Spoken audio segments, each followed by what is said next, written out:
𝗪𝗡𝗀𝗀𝗡. It was 25 things that airlines don't want you to know. Oh, God, Airline pilots don't want you to know. And that was brutal for you. I saw you shake your head at that. And then, then two things I'd love to know. What out of those 25 was probably the most annoying or the most ridiculous? And let's start there. I got to remember what the 25 things were. I can tell you some. There was the one that made you put your hand in, or put your head in your hands, was to deal with something that I thought was kind of true, or that I just never accepted. You know, there are these things that you hear about planes and stuff like that, that you don't really, because I have no knowledge, I can't fly a plane, I don't know anything. I get on the plane, I get off. No critical thinking goes into it. It was that the ice was part of the water supply in the plane. And the thing with that is you just wouldn't want it to. That water is not... I mean, no, which water are we talking about? We're talking about the water for the toilet and the water that comes out of the sink. Yeah, the lab water. I mean, it's not unsafe, but it's, it's from a truck and it's not meant for drinking. Like, it's not the kind of water you would drink. Like, we get ice packs, like they're catered. All the ice is catered and stuff like that. And then like the coffee water and stuff, that's all boiled, that's all sanitized and stuff like that. You wouldn't want an ice maker on a plane, because then it would be expensive. How would you clean it out, keep it sanitized? You'd have to have filtration systems and all that stuff. They don't have any of that. That would add weight and all kind of stuff. And it all comes down to cost. I think some of it, that article, if I remember right, like one of the things they were saying was like the pilots, you're surprised that the pilots aren't actively flying the plane the whole time. And you're like, why would you want the pilots flying the plane the whole time? Like, geez, dude, like, autopilot, man, FMS. You're a systems monitor when you're an airline pilot. You're really getting paid for, when things are not going well. And I think that's what people don't understand, especially when we start talking about automation and AI and all the stuff. It's that the plane can't fly itself when it has a malfunction, and it doesn't know it has a malfunction. You look at the Air France incident where the pitot system, or the flight control system, it iced over, it had some issues and stuff like that. And even then, with two people that were fighting each other and neither could figure it out because they were low time, not trained, the captain was in the back, all that stuff.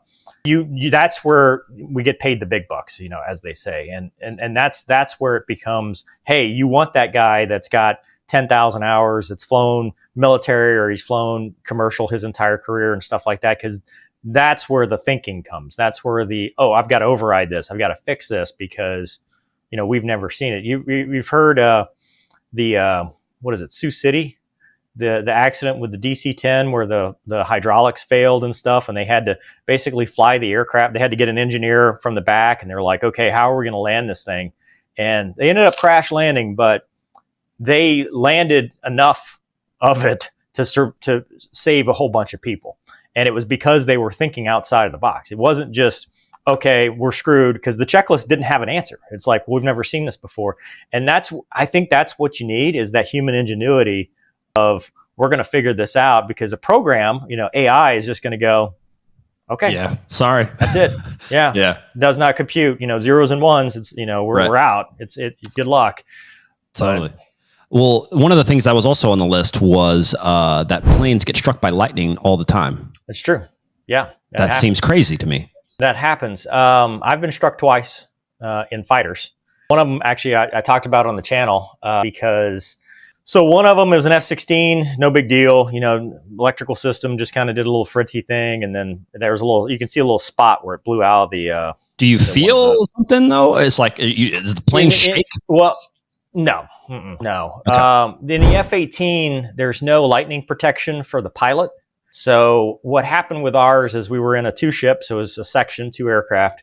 We were together, lightning hit his aircraft and then arced to mine. I felt a little static shock on my mask, my face, because it's just where it made the connection. He was actually keying up the radio, and it just so happened that it was going through the comm antenna and going out. It literally, like, he got tased, essentially. It was like he thought that it was like every system in his body turned off and then turned back on. He was disoriented, kind of a little bit out of it and stuff. And we had to do, basically the Top Gun, the opening scene for Top Gun, I had to come back and talk him down. I seriously thought that was one of the few times in my career where I thought I was going to watch an airplane crash, because he had to go do hyperbaric chamber to get back and stuff like that. So that's kind of the one end of the spectrum. Typically, because of the safety systems and in an airliner, you know, if we're talking airliners, this is fighters, but you talk airliners, the safety systems, the static wicks that can discharge the electrical energy and kind of circuit breakers and limits and stuff like that. You'll see a burnt mark on the aircraft, and it'll probably need an inspection, but that's about as far as it's going to go. It's not going to take the aircraft out.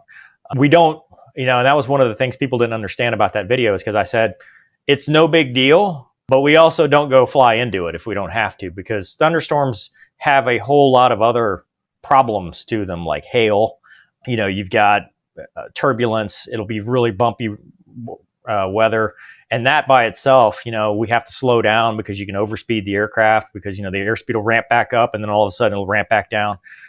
So there's a lot of dangers with a thunderstorm that we avoid, but that's not to say, you know, if we get struck by lightning, that's the end. It just, you know, it's two different things.